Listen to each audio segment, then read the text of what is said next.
Then I went off to the pub, which is a pub near the school in Holland Park, because Notting Hill is where I went to school.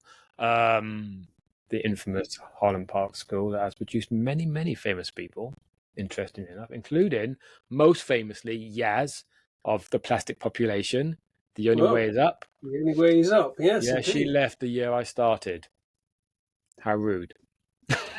She graduated, but still, yes. Rude. Hello, and welcome to the Replimat, a semi-regular or often, sometimes regular chatcast in which two nerds, one pouring coffee for the very first time,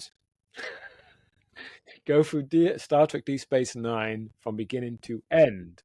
Today, we're on episode 14 of season 2, Whispers, which was first transmitted in February the 7th, 1994, so nearly 30 years ago, written by Paul Robert Coyle and directed by Les Landau.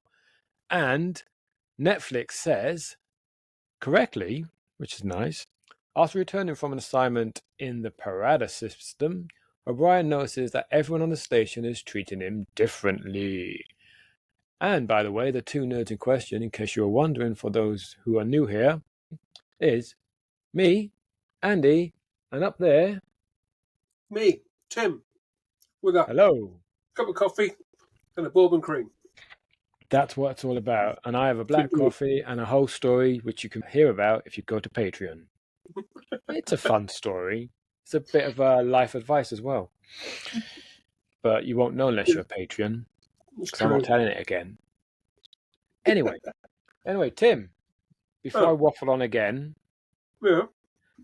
how's your week been? Oh, flipping it. Started off all right. First few days, fine. Watched a bit more Clone Wars. Finished the first season. Nice. Watched. There was like an hour and a half movie, which I saw that was there on Disney Plus as well. Which looks like it's the kind of the sort of not like prequel, but like the opening episode. So I should have watched that first. And then suddenly Thursday, bam, migraine. Wiped out Thursday and Friday completely. And today I'm labouring with a bad back. Ooh. So that as weeks go, that's pretty not ideal, pretty crud, really.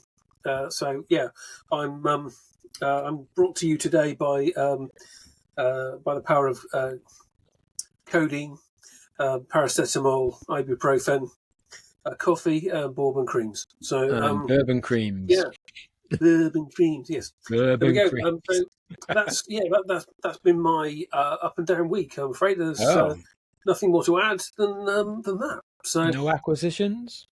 No, not this week. No, let us down. No acquisitions.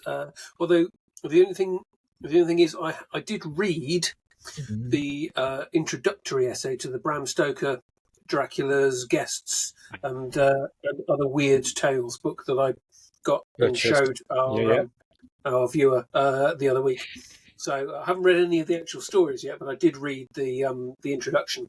So that's interesting. So, cool, excellent. But yeah, no acquisitions, I'm afraid. No acquisitions. No acquisitions. And yourself? How was your week been? It's been okay. I have finished Green Grass, which is good. I mean, it is a show that they had intended to do a 5th season, but for some reason, I can't remember why, but they never got around to it for whatever reason. I don't think it's because John Sullivan's death, because by season 4, other people were running it, his son and others anyway, so it couldn't have been that. Okay. They obviously, for some reason, just maybe the ratings weren't great, I don't know, whatever reason. So they didn't really have a final episode the way Only Fools had 2. But the last episode, which is basically Boise and Marlene doing a whole renewing of the vows kind of thing, only to discover that the person who actually married them, the registrar, 40 years earlier, turns out he was bogus, so they was never married anyway. So they had to get married. They had to get married all over again. So even though it wasn't planned to be the last episode, it kind of worked quite well as a last episode in that regard. Yeah. Because Okay. the end of it was a montage of the obviously amusing new wedding snaps. So you get all the cast in various. So it kind of was a nice sign off without intending to be. Yeah, So I it can see worked that. quite. So it worked quite well. I might, because usually I like to do a comedy show a day, as I'm sure I've mentioned before, just to keep the mind free of how stupid life is. So don't take it too seriously.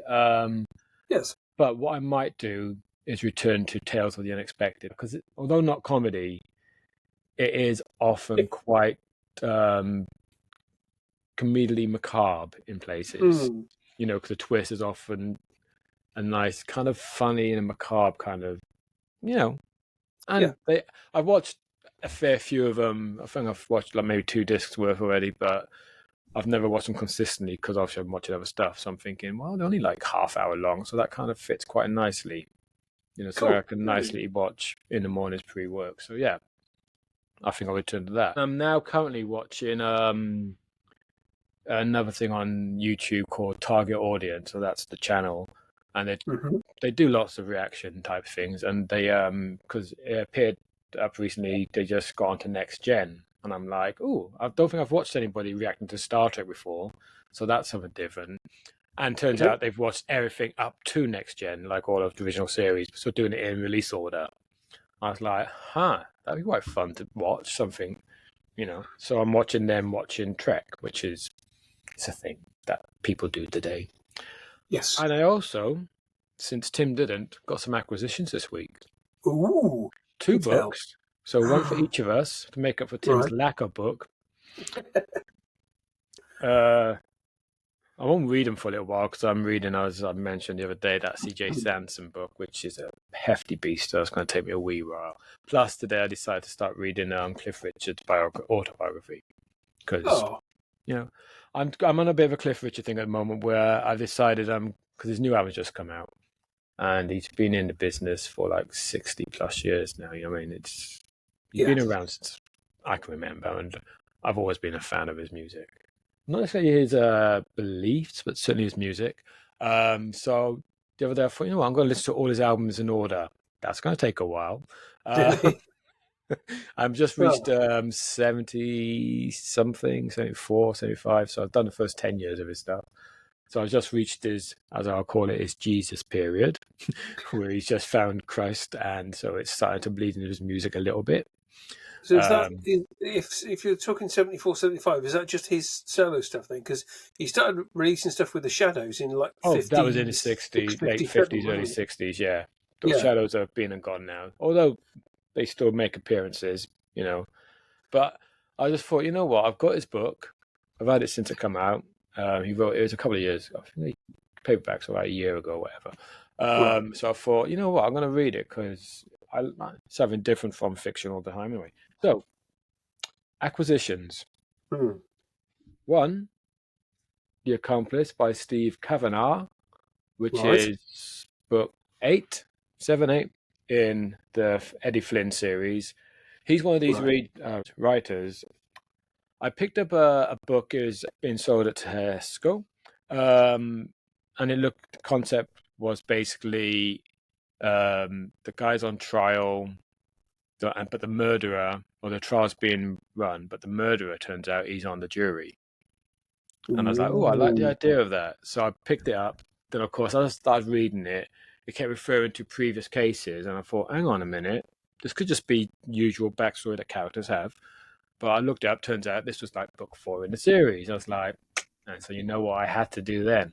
Yes, I thought, indeed. right, just put that down, go to the beginning and read them all. And they're just, not necessarily the best written things I've read, but they're entertaining, easy to get into.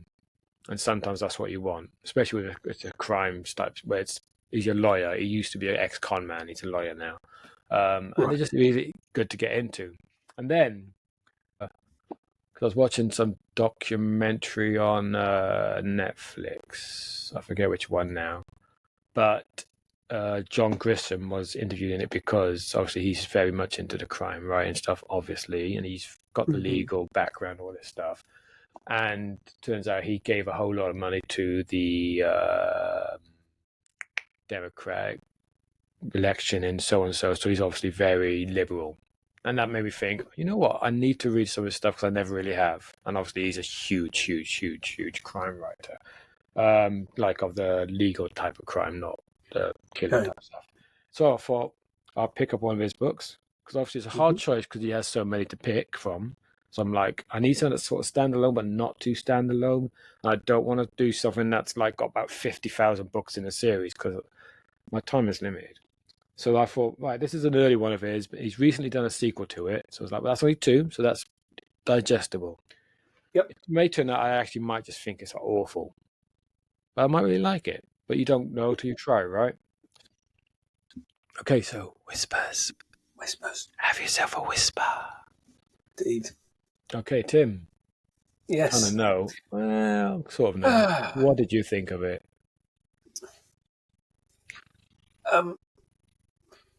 I didn't enjoy this episode an awful lot, and I know that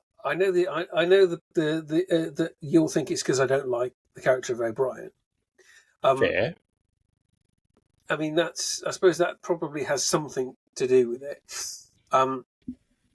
I could see that there was a really good episode in there. I think the realization of it was kind of worked. It was working against itself basically because of because it didn't tell everything in like real time.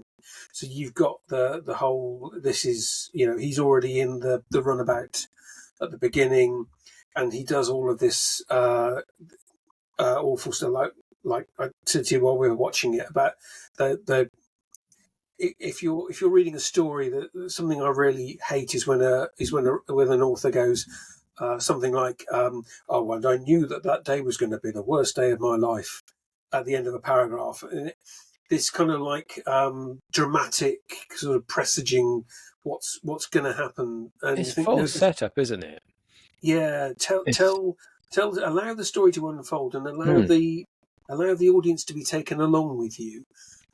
So you've got this sort of show within a show, this sort of play within a play thing. For your framework, and you've got the flashbacks, and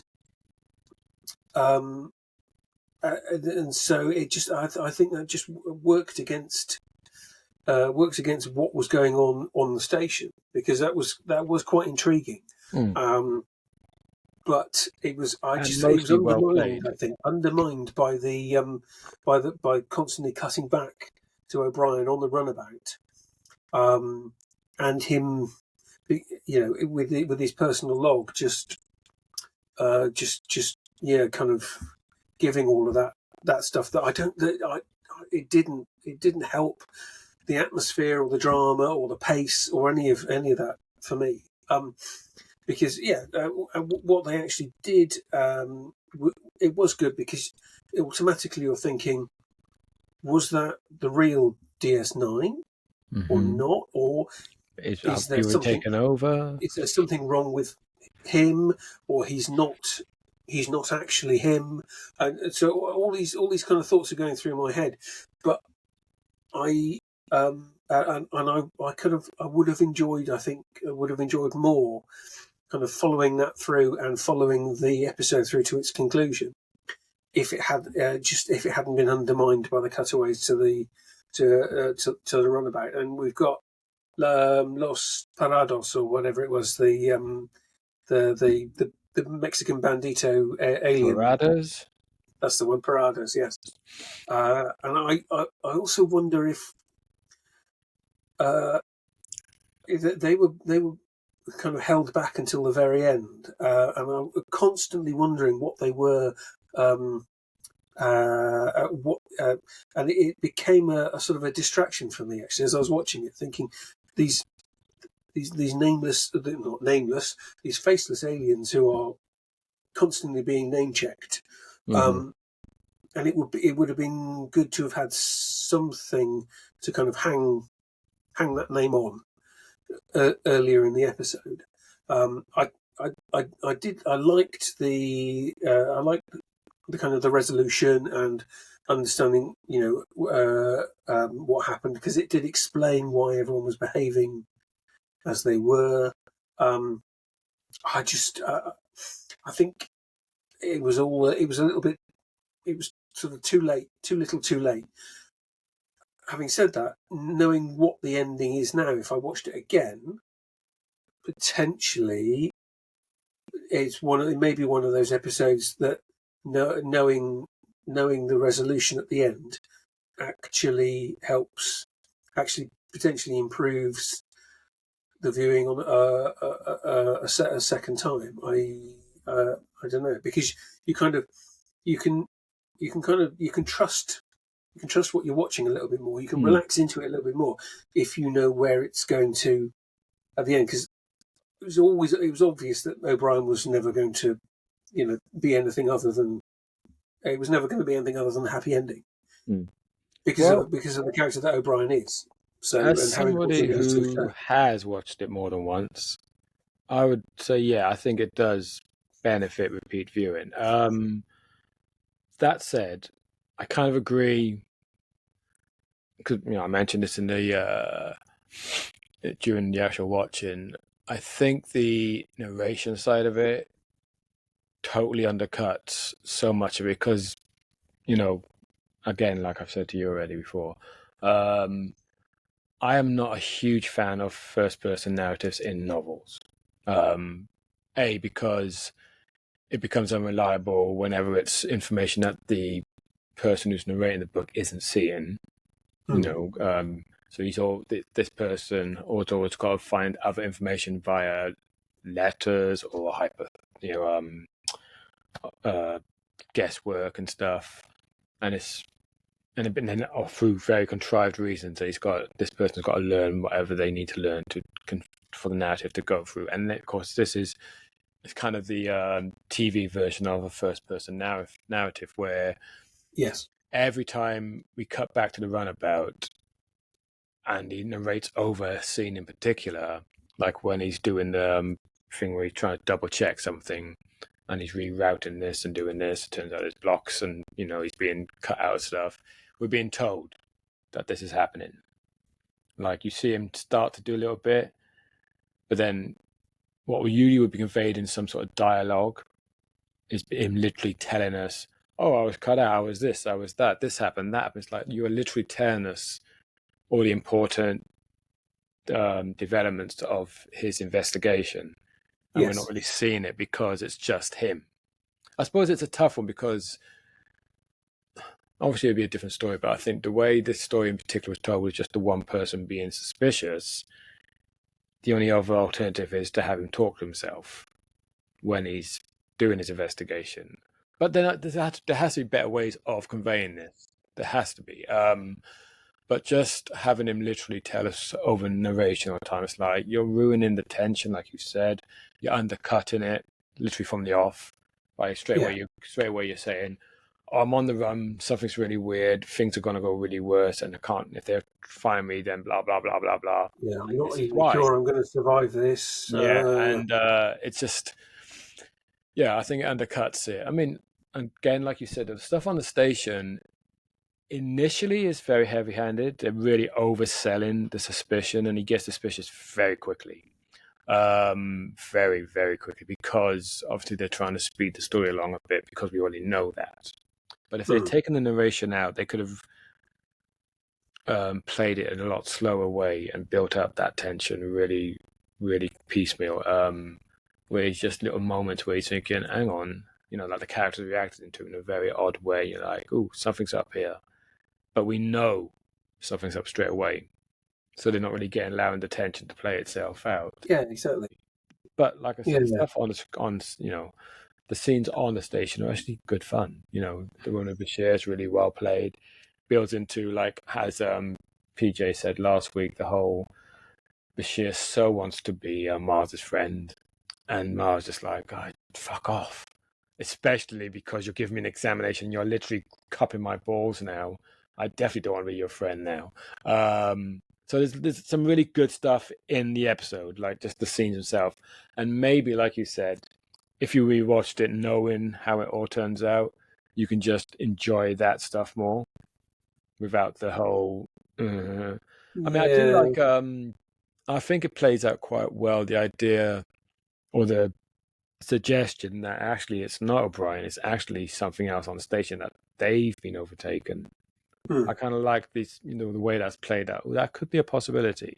Because I remember the first time I watched it, way back when, well, I guess nearly 30 years ago, I certainly wondered, because it's not until towards the end I thought, oh, hang on, I think he's been replaced. But for the majority of the episode, first time around, I'm thinking, I trust O'Brien. Because it's before I started disliking him, which is all Tim's fault. Not Andrew. Uh, but back in the day when I kind of liked him as a character, I trusted him. Because again, like PJ said, I knew the character from Next Gen, so that sort of trust was inbuilt a wee bit more. yeah, Even though I've spent nearly 2 years with the other characters now. And they were obviously acting a bit suspiciously, or appeared to be. So there was definitely an element watching it first time around of, oh, maybe something's up. Maybe they've been taken over. And I like it. It plays it quite well. That Invasion of the Body Snatchers kind of vibe. And I think they play it quite well. I mean, obviously, they really go for it when he's on the run and he sees Jake in the corridor. Oh, Jake, so-and-so, so-and-so. And he thinks Jake's on his side. And straight away, Jake's like, comp badge, boom, he's here, he's here, he's here. And that was very yeah. Invasion of the Body Snatchers. Because I'm It pretty is. sure you've seen that in some of the films where a character up until that point was on his side. And he's like, oh, I can trust you. I think that's in all versions, actually. And they're like, no, he's here. And he's like, shit. But I think it works. It's just the narration stuff. Yes, because you don't know if maybe it's something he's brought back from Yeah. the Paradas Mm-hmm. that's affected everybody else. I mean, that was said that I was trying to work out whether that was something that I was automatically thinking, right, that he's come back with something, so it's either affected him or it's affected everyone else. And yeah, so you kind of those are the really the two sort of main options. So it was kind of good at the end to see that actually he was a replicant, and so it And it all was, fits. I think I think at the end it they did. do explain things clearly that you're like, because they do. They go a point. This is why this happened. This is why this happened. This is why that happened. But I Thing mean, is, again, I think all the players involved they did a great job. I mean, I think Rosin Chow was really well. She was quite fun as Keiko today because the animosity that seems to be undercurrent of their relationship through whatever reason was obviously able to be played upon nicely. It's like yeah, like I said when I was watching it, that scene where he wants to hug her and kiss her, and the look on her face is like, "The fuck is going on? I don't like this at all." And yeah, I made a quip during it. I was sometimes wonder if this is what you was in Chow's face is whenever she gets a script, thinking, "Oh God, not more scenes with him. Can't I work with somebody else? Because clearly it's not working." yes, I imagine that's her face whenever she gets a script, like, "No, again." Because like we said last week, she really needs scenes with other people. She gets a few, but we just don't really yeah, see. This episode was a good example where there's a scene with her and Cisco. We just don't see it. yeah, We see a bit of it from afar, but we don't see. We're not part of the scene. We're just seeing it yes. from Miles' point of view. From my point of Because view, yeah. obviously every scene in this episode featured Miles, and he was our POV character throughout. So No B plots, nothing. We haven't done a B plot thinking about it for a while, have we? no, I don't think It so. feels like a little while, yeah. Maybe that's I what's missing. wonder. I wonder though if it's because O'Brien is he's such a belligerent Hmm. character. He's just there's A there's miserable very grump. little lightness to him. Hmm. He's workmanlike and belligerent He's a bit of a uh, job's worth. and yeah, exactly. And so I wonder if it was if it was another character like, say, Bashir, who has quite a lot more. There's a lot more range Which is ironic how to much you couldn't Julian's. stand him at the beginning. Well, no, there's a lot more range Irony. to Julian's reactions Mm. and his interactions with other characters. Whereas Chief O'Brien is he's generally the same, apart from his obvious kind of lick-spittle attitude towards Cisco. He's pretty much exactly the same with everyone else.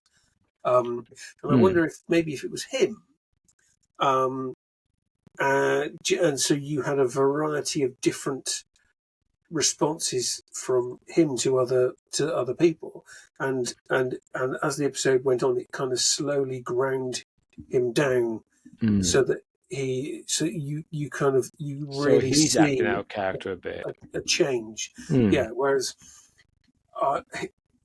O'Brien was, like you said, he was suspicious from the start. Yeah. And all he does is he hits that point quite early on, and then the rest of the episode is just him doubling down on that over and over literally again. from the moment he wakes up the next day. Literally, we don't get any of him arriving back from the station, so the suspicion can be set up without the bloody narration. But if you take all the narration out, I imagine you're going to lose a good 10 minutes worth of stuff, which, so that's 10 minutes where they could have had some nice build up at the beginning of him arriving from this mission, because at first when he arrives, from what they've said, they didn't realize straight away. It's only the next day when obviously that's why Kate goes up early, because she's been Cisco got in touch with her, so she had just found out. You'd see the change in their attitude towards him as well, which literally you could have had, never mind the waking up part, literally had him arriving, so you have that little bit of the rest of the day where people start to talk, like Cisco contacts Keiko, so she's a little bit off initially, a very little bit, and then the next morning she's very off. So you could build it. You'd have some mystery and some suspicion, and I think that the narration just kills the. I mean, it doesn't completely kill it, because, as I say, I think there's some really good bits on the station stuff that actually still works really well, and works better when I suppose. But take away that narration stuff, and there's so many better ways they could have played it that would absolutely have improved the story, I think.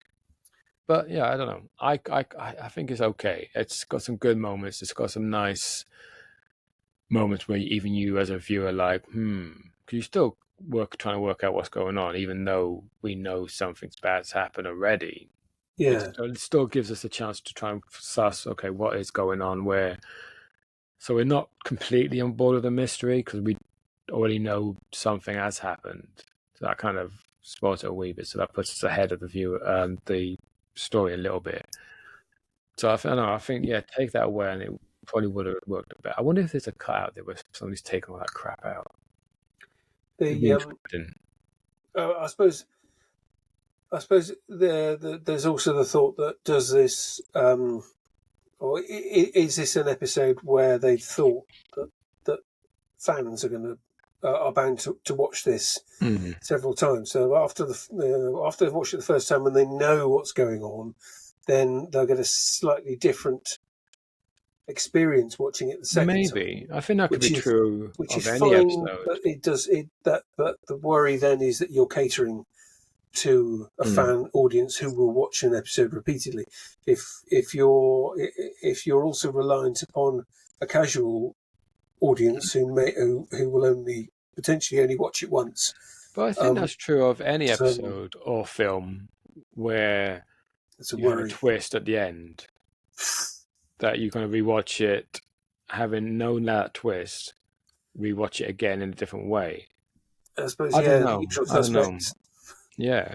Fight Club, both of which I absolutely adored first time, and then adored watching the second time as well. Fight Club's great. Even today, you're still looking for moments where you just get this little intercut where and you suddenly go, and it's. I remember first time watching it where there's just these weird, like what it looked like it was just an error on the camera or on screen. You're like, But of Yeah. course, it still doesn't make any sense. No, I I mean, God, still. amount of times I've rewatched that, and I'm like, how could he possibly beat himself up like that? That's ridiculous. Because you see the video footage where he's apparently beating himself up, and you're like, you've literally apparently threw yourself down the stairs and stuff. That's not possible. Not in the way we saw it on screen when you were fighting with the guy. So take Yeah. him out, and all this stuff is still happening, but without him. It's like, no, this is physical laws still exist. But anyway, yeah.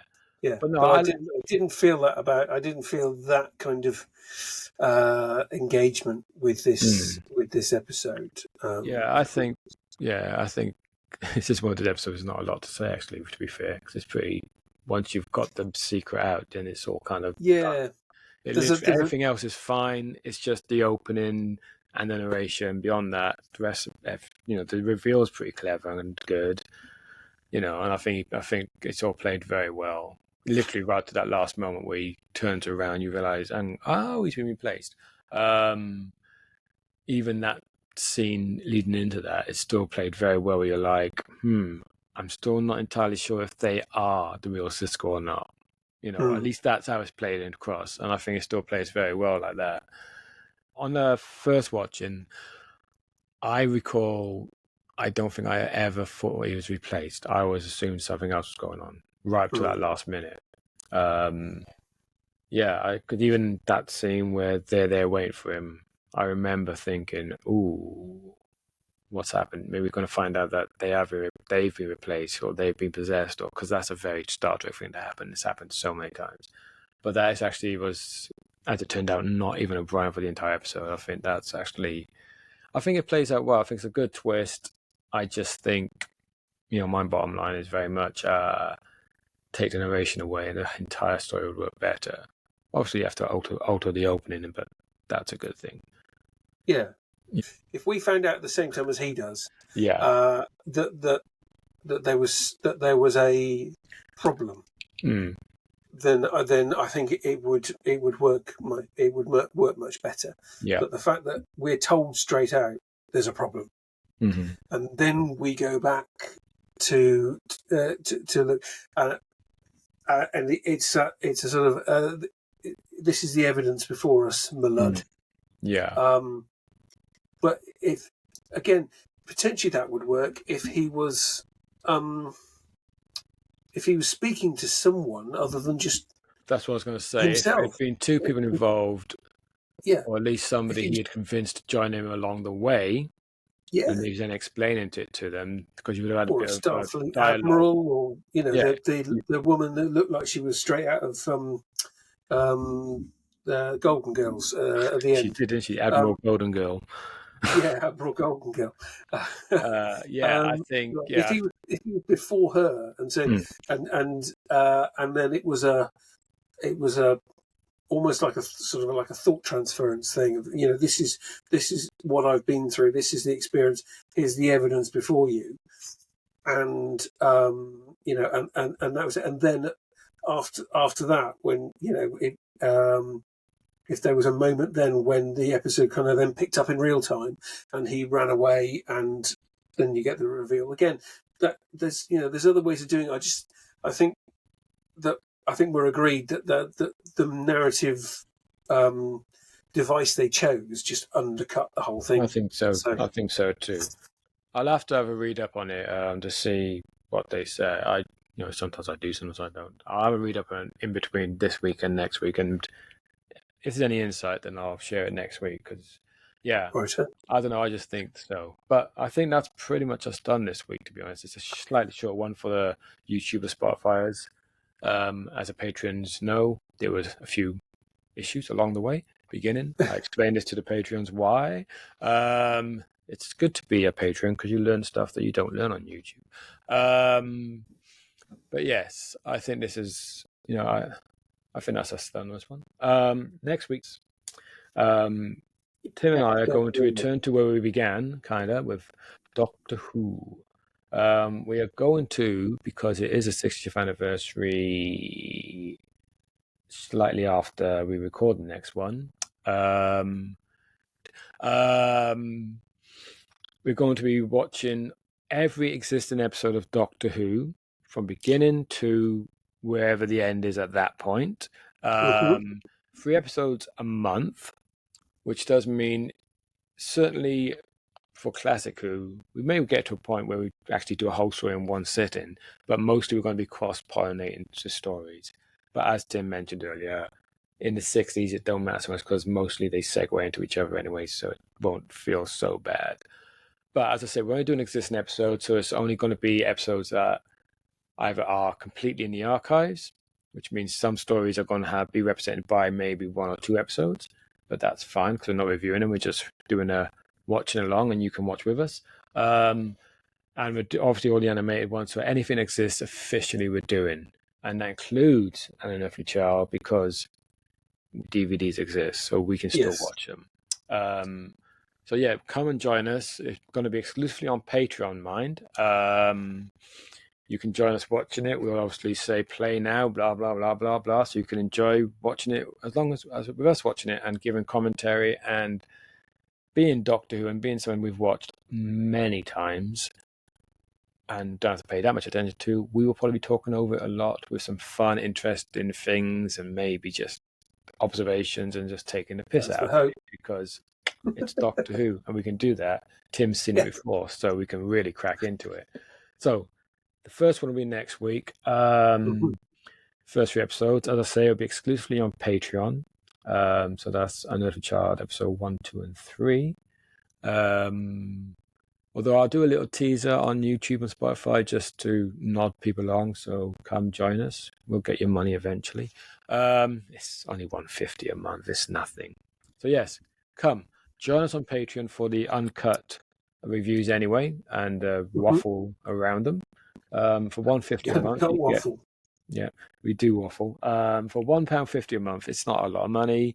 You'll get 3 uncut DS9 videos that we do, and sometimes they're really uncut, especially when we've got guests, plus 1 Who commentary reaction, whatever you want to call it, a month, which is not bad.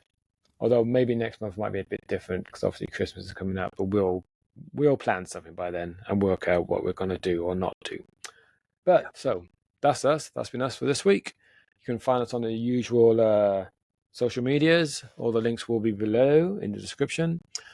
Please do like and subscribe because apparently when you like and subscribe to us, the algorithm of YouTube and these various other places means that people will start just seeing it randomly recommended. So people might then come to us. So please do that. The more you do it, the more you help us out, the more we can spread our reach and maybe get lots and lots and lots of subscribers like other channels do. Yes. That'd be nice. I think it makes us feel good about ourselves as well. So yeah, there's that too. And who doesn't want to feel good about himself? So until next week on Patreon with Doctor Who, I have most definitely been Andy, and I have most definitely been Tim. Bye, Duggan. Bye.